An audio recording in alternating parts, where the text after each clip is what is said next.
أعوذ بالله من الشيطان الرجيم بسم الله الرحمن الرحيم إن الصلاة كانت على المؤمنين كتابا موقوتا صدق الله العظيم ونحن على ذلك لمن الشاهدين والشاكرين والحمد لله رب العالمين.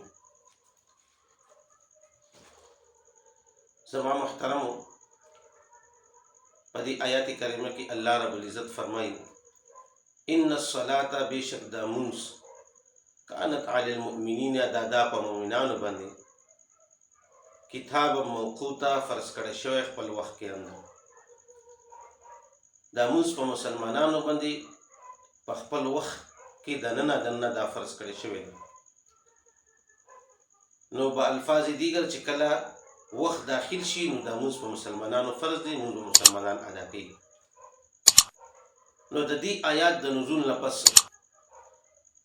پکار دا و چې مسلمانانو د مونږ ډېر زیات اهتمام کولی، د هغې پابندي کولی، مونځ کې مکمل طور باندې هغه کوتاهي نه کولی، ځکه چې د شاهي آدابو تقاضا دا ده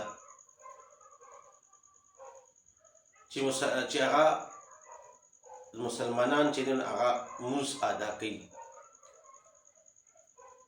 ځکه چې بادشاهان یو قانون جوړ کړي بیا د هغې اعلان وکړي نو عوام او رعایا چې اوس د دې ملک دا قانون دی، د دې لاندې به خپل ژوند تېروي.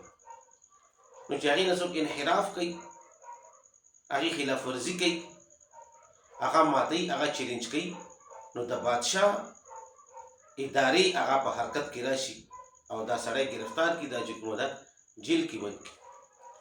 نو لہذا په دې آیات شریفه کې الله رب العزت مسلمانانو ته یو قانون وښو چې ای مسلمانانو دا قانون دی چې کله ټیم داخل شي نو تاسو باندې مونځ فرض دی، تاسو به مونځ ادا کوئ. خو قربان شم د الله رب العزت په رحم او کرم باندې، فضل باندې، چې الله رب العزت معامله د دنیا بادشاهانو په شان ونه کا چې که چېرې یو سړی مونځ قضا کړي نو الله پاک فرشتې رالیږلي وي او هغه یې ګرفتار کړی، بند کړی، جیل ته یې اچولی.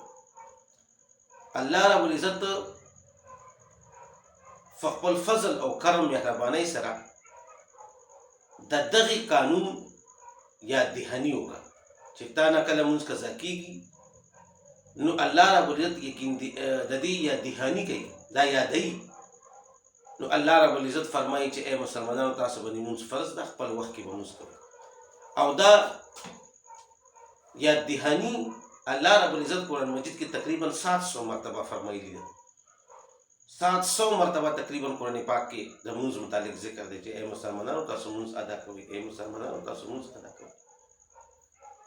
دلته یو نقطه، علمي نقطه قابل غور ده. علماء کرام فرمایي چې الله رب العزت قرآن پاک کې فرمایلی دي چې تاسو مونځ قایموئ، یعنی دغه قانون چې الله رب العزت یادوي مسلمانانو ته، نو هلته الله رب العزت لفظ د قیام استعمال کړی دی، لفظ د ادای نه ده استعمال کړی. علماء کرام فرمایي چې دې خبرې ته اشاره ده چې که چېرې یو سړی مونځ ادا کوي، قیام نه کوي، نو دا په دې قانون باندې پوره عمل نه کوي. قانون باندې پوره عمل به هغه سړی کوي چې د مونځ قیام کوي، ادا نه بلکې مونځ قیام کوي. اوس د مونځ قیام څه شی دی؟ حضرت عبدالله ابن عباس رضی الله تعالی عنهما هغه فرمایي چې د مونځ قیام دا ده چې رکوع په ښې طریقه، سجده په ښې طریقه، همتن په مانځه کې رجوع الی الله، الله ته متوجه، دا د مانځه قیام ده. او که چېرې مونځ داسې نه وي نو بیا هغه ادا د قیام نه ده. او ما عرض وکړو چې ادا دا په دې قانون باندې پوره عمل کول دي. او د مونځ د قیام دپاره علماء کرامو یو څو څیزونه ذکر کړي دي. یو دا ده چې کله یو سړی د مونځ قیام کوي نو دا دې خپله تیاری مکمل برابر وکړي بیا دې جومات ته ځي. ځکه چې کله محبوب سره، معشوق سره خلک ملاقات کوي، ملاقات ته ځي نو هلته هغه مکمل تیاری کوي. تاسو وګورئ چې کله د پیار محبت واده وشي که نه، نو بیا چې دا ناوي د خاوند کور ته راځي نو دا څومره تیاری کوي، راځي ظاهري زیب وتنم وکړي او په زړه کې هم چې کومه ده او دا یې خیال وي چې څنګه داسې اداګانې وکړم چې دا خاوند زړه وګټم. نو لہذا چې دا خو د دنیا کې د مخلوق محبت دی او د الله محبت مسلمانانو خو محبت الله سره ډیر زیات دی. قرآن پاک کې الله پاک فرمایي والذین آمنوا اشد حبا لله، چې کوم خلق مسلمانان دي مؤمنان دي د هغې محبت الله پاک سره ډیر زیات دی. نو لہذا چې موږ د الله ملاقات ته ځو نو مکمل تیاری وکړو. نو باندې چې علماء کرامو لیکلی قیام د مانځه دپاره چې تیاری وکړي. دویم اودس په ښې طریقې وکړي. که چېرې اودس په ښې طریقې باندې نه نو بیا هم قیام د مانځه راتلل ممکن نه دي. ځکه نبي علیه صلات وسلام فرمایي چې نبي علیه فرمایي چې مفاتیح الصلاة الطهور او کما قال علیه صلات وسلام، چې دغه د اودس صفایي دا د مونځ کنجي د چابي ده. نو چې یو سړي سره چابي نه وي کنجي نه الله تعالی څنګه کولوي؟ نو بغیر د اودس دا به د مونځ قیام څنګه کوي؟ د مونځ قیام نشي کېدی بغیر د اودس. نو لہذا اودس دویم چیز اودس دی. دریم چیز علماء کرامو کړی جومات ته وختي تلل او د جمع په انتظار کې ناستل، ذکر کول. څلورم چیز چې کومه ده هغه رکوع په ښې طریقې کول. پنځم سجده په ښې طریقې کول. او شپږم په مونځ کې توجه الی الله کول، چې الله ته یې توجه وي.